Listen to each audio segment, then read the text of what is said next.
Hey everybody, Logan here.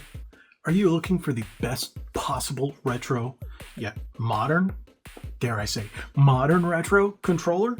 Yeah, well, if you're a fan of the original Xbox or the GameCube, shoot, even the Switch, you can use these controllers on the Switch too, then you've come to the right place. What is that? Well, you clicked on the video. It's Retro Fighters, yes. So I picked up the two latest ones. I ordered this one straight from them. This is the Batler GC. This is the wireless one with Hall effect sticks. As you can see, it's under the Pro series. It works with the Switch as well as the GameCube. Pretty cool. And then we have the Hunter, which works with the Switch as well as the original Xbox. Both have Hall effect sticks. Why? Because everybody loves Hall effect sticks these days. Because people hate drift. Everybody hates drift. Come on, you've been watching my channel. You know this is a thing. This was like the thing. I'm the Hall effect guy. I know there's other ones out there like the TMRs, but you know what? Hall effect is the one that everybody's picking up, and it's the longest lasting one that we know of. Yes, the new ones, the TMR ones, are great, but are they tried and true? No, Hall effect is. But we'll see what the future holds. But as of right now, Hall effect goodness for your retro consoles. Let's unbox them, take a look. Hopefully they're pretty good.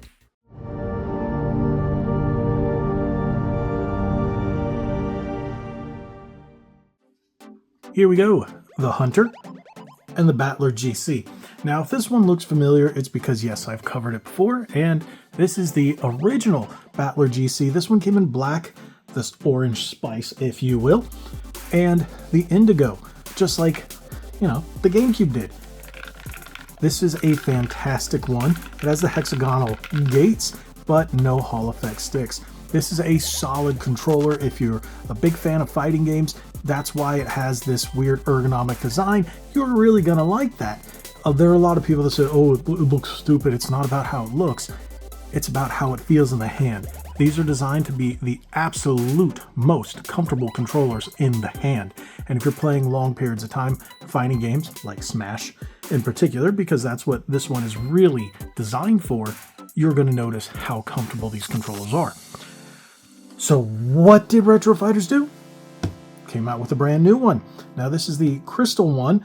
This was a limited edition, so I ordered this one. I went to order the Hunter and found it at my local game store, so I just picked it up there. It was the same price, didn't have to worry about shipping, so I decided, hey, if I was going to do this video, might as well throw them into one because Retro Fighters and that Retro Fighters goodness.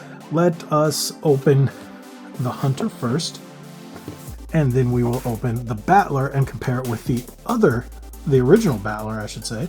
So there we go.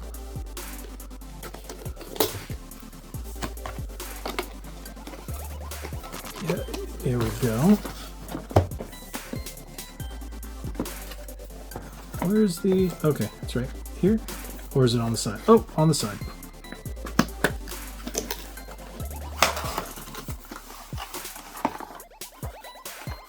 Oh, there we go. Before we take that out, what do we have here? I think this is the wireless dongle. I think this is the dongle. Yep. So this is what's going to plug it into your PC and your Switch. You got the standard dongle right here, USB, and then you've got the one for your OG Xbox. Now, unfortunately, I can't test it with the OG Xbox at the moment because, well, I do not have one at my disposal. So, yeah. But here's the Type-C charge cable. And then here is the... Wow. That's darker than I expected. That's a much darker green. That is a nice controller. Feels great in the hand. Yes, it's a mix between pretty much the Retro Fighters style and then the original Controller S. You still have your black and white buttons down here. That is nice. That D-pad is nice. Those sticks are really smooth. Anti-friction. It's funny because it doesn't have the typical anti-friction, but you can tell there is none when you're circling it. Like, you really have to push it to get any kind of friction. That's nice. It technically doesn't have the anti-friction rings now that I look, but there is zero friction, if that makes any sense. Now the top looks more Xbox Series XS, Xbox One style than the original Xbox. There's no back paddles, that is completely fine. That is nice. And then, yeah, that would be your sync button right there on the back if you're going to sync it with Switch. That is nice. And you've got the 4 lights there. Do we have any power? I don't think we have any power. I think it needs to be charged. Nope, it needs to be charged. That is a nice controller. I really like the way that feels in the hand. It's smooth on the front, but has that nice texture. It's not one of those ultra smooth where you're going to get like that high glossy. It's a smooth matte, but not the kind of matte that gets all the fingerprint juice. And then you've got your texture in the back. This is really nice. This is really, really, really nice. Once I get a working OG Xbox, I'm definitely going to be using this. If you guys are wondering, I'll give you the little gist of it. I had the Halo Edition Xbox, the green one, not the Mountain Dew or the, what was it, the developer one. I had that green one, and it spiked in price. I bought it for like $100. It went up to $400, and I sold it. I wanted to make a profit on it, so I currently don't have an original Xbox. Yet I still have plenty of original Xbox games, go figure. In due time, I will find another one. I went to actually go buy one the other day at my local game store, and they're like, man, we're sold out. So they've gone up in price a little bit. They're averaging about $80 to $100 right now in good condition. In fair condition, you're looking about that $80 price point. So I'm looking for just a standard black one. But yeah, that is a nice controller. Let's open the Battler GC, which again is just the enhanced version of this one, which is a solid controller. Even though people are like, oh, like I said, it looks cheap, it looks cheap. No, it's a very, very good controller. All right, so there is no seal. I thought there was a seal. So let's not tear that.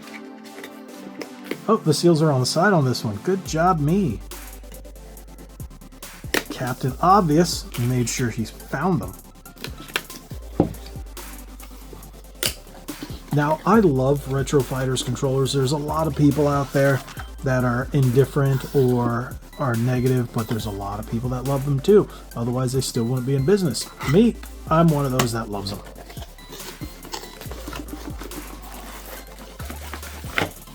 Ooh. Oh, so we got stuff in here. What do we have in here that we didn't have in the other one? Ooh, look at the pin. Oh, that is a nice pin. I like pins. That is really cool. So you got the little Retro Series paperwork. This, I'm pretty sure, is the dongle. Open up. Open sesame. Yep, these are the GameCube dongle. And this should be the USB dongle. Yeah. USB dongle. Nice. You have a braided Type-C cable, which is much better. Goes along with that Pro Series. And there we go. I like that clear. I will say, and I've said this in other videos, I love the fact that translucent tech is coming back. This is very GameCube, Game Boy color era. I love it. Mechanical triggers. Mechanical triggers. Oh, that is nice, and it has that satisfying click. That's going to make it much better than that. That's just a standard click. This is... The D-pad's a bit larger. As you can see, the D-pad is a bit larger. Membrane buttons. Hall effect sticks. I love that. I really do. And it's, in my opinion, has a better setup on the front. You've got your home button, your plus and your minus. There you've got your home button, plus, minus, capture, and turbo. There's no capture button on here? Sync on the top. No, there's no capture, but who needs a capture when you've got programmable back buttons? Now you can also do Bluetooth or 2.4 gigahertz. So that is going to be much better when syncing it to your console. So if you want to run it on your PC, yeah, you use the dongle, but now it has a Bluetooth built in. That is fantastic. If I'm not mistaken, no. And you have your programmable back buttons for those of you who love the flappy paddles. One set, not two. There are a lot of people, oh, that's not good. It doesn't have two sets. No, it's fine. Especially with the GameCube. Oh, you can see that. Oh, this is nice. This really is pro. It's got a much heavier weight. This has some weight to it, but yes, this definitely has a... Oh, and it's so comfortable. And it's got the GameCube nubbin and the regular GameCube stick, where here you have two standard style sticks. This is a much better controller. This is what everyone's going to want to use for Smash. Oh, this is great. I will definitely be connecting this to my GameCube and using this as my standard GameCube controller. Again, just like the Xbox, I do have three GameCubes, but I don't have any of the things in order to connect it to the capture card. I'm sorry. I am looking into that. I'm looking to get I guess the converters or the adapters to make them go HDMI, so I can plug them into my capture card. So I can, record more classic footage when I'm doing unboxings and stuff like this. It's going to make it a lot better instead of just connecting everything to the Nintendo Switch. Hey, soon I'll be able to do the Switch too, right? Oh, fantastic controller. These two are fantastic controllers from Retro Fighters. Tell me, which one do you like better? If I had to choose, I like the Batler GC, the Pro Series, but the Hunter's are really nice. They're both solid controllers. Tell me which one you like better in the comment section below. Tell me if you have either of these two, if you picked up either of them, and what your experience is. Thank you guys so much for watching. If you haven't already, hit that subscribe button, hit that like button, share this video. God bless you all, and like we always say, be legendary. Thanks again.